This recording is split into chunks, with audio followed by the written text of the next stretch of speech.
everybody? Lupe again with illegal racing all the way. So nothing really crazy going on, at least right now or in this video in general. It's just going to be me giving information, as you can tell from the title or the thumbnail. The Whipple superchargers Gen 3, Gen 5 on a GT350, and even for a S550 Mustang in general, in that point, because we're talking about potential wheel horsepower that you can get out of the head unit.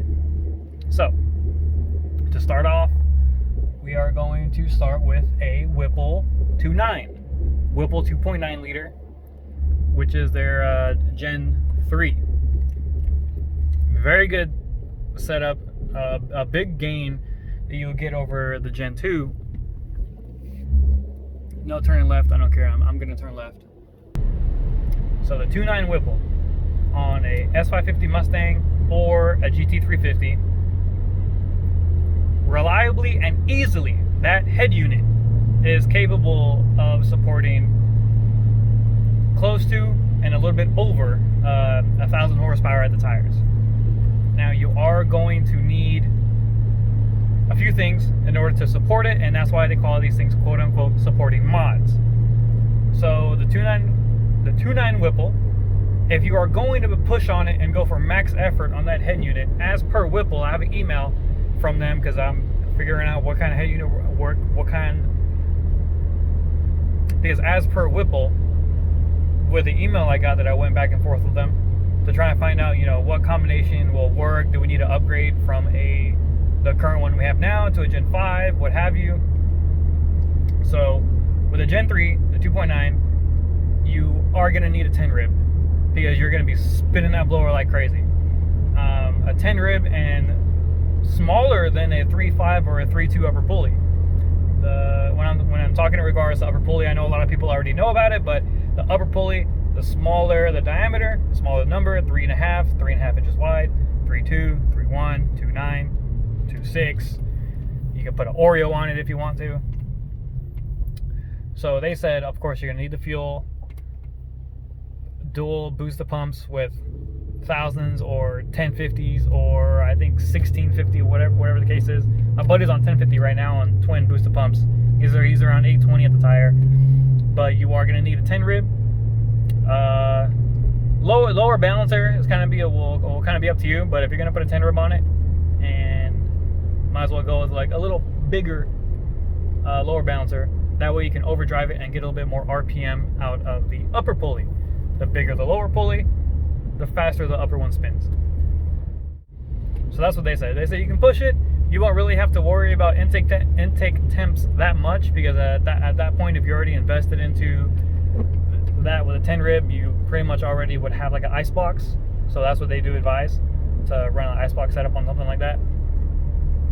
And they safely, you know, they set out 1,000 wheel for the Gen 3 2.9. That's where that one kind of like, they don't really suggest to do anymore. They suggest you go to the Gen 5. So now, the Gen 5, the 3 liter, makes amazing power. And they said, as per Whipple, if you want to lean on it, you want to go north of that, you're better off going with a Gen 5 3 liter, because that one could easily support up to 1,200 horsepower at the rear tire. Of course, all the same things. 10 rib, you need good fuel. The biggest thing when you're gonna make a big power with any kind of PD blower is just to make sure you don't have any belt slip. Because I've seen a Whipple Mustang on a dyno, and that thing slung the belt, and I was so glad that the dude was looking at it didn't get hit with a belt, because he was like with a flashlight looking like straight over it, and then it was like belt slung, and I think he was like on an 8 rib, and that was right around 720 or 690 at the tire. I'm pretty sure he was on pump gas. So yeah, 10 rib is a must. If you want to talk about belts, I recommend going Gates belt. Everyone I know that went to a Gates belt does not have any problems with it. So that's as far as it goes for the Gen 5 3 liter. So now if you really want to put your big boy pants on and go for north of 1500 plus, the new 3.8 liter coming from Whipple is all the freaking jam. You know, I'm not really going to say or put numbers out there as to what kind of boost I think is going to run, because it's all going to be relative. Just know that the 3.8 is going to eat. And there's no point in putting a 3.8 on anything that you got that's stock bottom end. That thing is meant to get up and go and put some power down. And of course, 10 rib. And I don't know of anyone personally that's went to a 12 rib. I think it's out there, but yeah, that's where that goes. Now I'm not going to get into the whole debate of is it better to just go turbo, yada yada yada, blah blah blah. Different strokes for different folks. So there's that.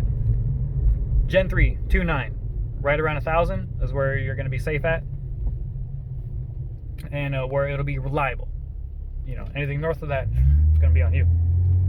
Gen 5 3 liter, 1,200. Good fuel, good belts, good. When I say that, I mean, you know, 10 rib, all that good stuff. 1,200. The 3.4 liter Whipple that's coming out, 1,500 horsepower.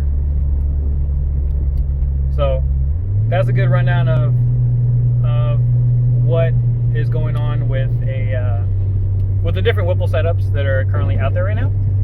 And hopefully this helps if you're someone who does currently own a Whipple powered vehicle and is doing something like a rods and piston motor, or you're looking to push it a little bit more, or if you don't know if you're on the limits of the current blower that you have now. To me, honestly, if your motor's stock and you want to upgrade your blower, there's really no point in doing that if you're going to leave the motor stock. Because say for someone right now, they have a Gen 3 2.9, they make 780 at the tire, 850 on E85, whatever. It's like, man, I want to put a Gen 5 on it. You may feel a little difference here and there with torque here, but really no, I wouldn't see really a big gain, because your limiting factor at that point is going to be fuel, and then past that, your limiting factor is how strong your rods and pistons are. So if you're already at the threshold of what your motor can take, swapping the blower makes really no sense, you know, unless people that are sponsored and stuff like that, but that's a whole nother conversation that goes on for that. So that's pretty much everything in a wrap up. So I hope this helps. And any advice that I can give someone out there that's questioning what they should do or what's out there, really just don't be afraid to ask, because that's one thing that I'm learning. I mean, I'm not asking people for advice, because I'm not doing that. I don't care what anyone thinks I should do. I'm going straight to the manufacturer. I'm talking to Wiseco. I'm talking to Whipple. I'm talking to RPG. I'm talking to Mantic. Hey, what should I do here, here, here, here? And they'll give you reasonable answers. And I do not counteract and go like, oh, well, this person said this and this person said this. Because if you bring me your car to work on it, I say, hey, you need this. They're like, oh, well, can I do this and buy this Bobo setup and this and that? And I'm like, you can do whatever the hell you want. I'm telling you what your car needs. This could be performance oriented, or just fixing your turd bucket that you're driving around. And next thing you know, they come to me like, hey, I bought the Bobo this and the Ching Chong that and the Ding Dong this, and it's still messed up. Yeah, okay. Yeah, okay. Yeah, I'm not helping you at that point. But, you know, that's my 2 cents. Actually talk to people, and talk to people that actually do have these setups. And you'll probably talk to someone that put a Gen 5 3 liter on their stock setup, and they're like, yeah, man, I mean, I can't really pull it down anymore because I have so much more room to go with the blower. I probably would have been better off just getting a Gen 3 instead, because it can't utilize this thing to its full potential. You know, like I said, different strokes, different folks. And if you're going to spend a lot of money, you might as well just spend it in the right place. So I hope this helps. More stuff to come. I'll see you guys later.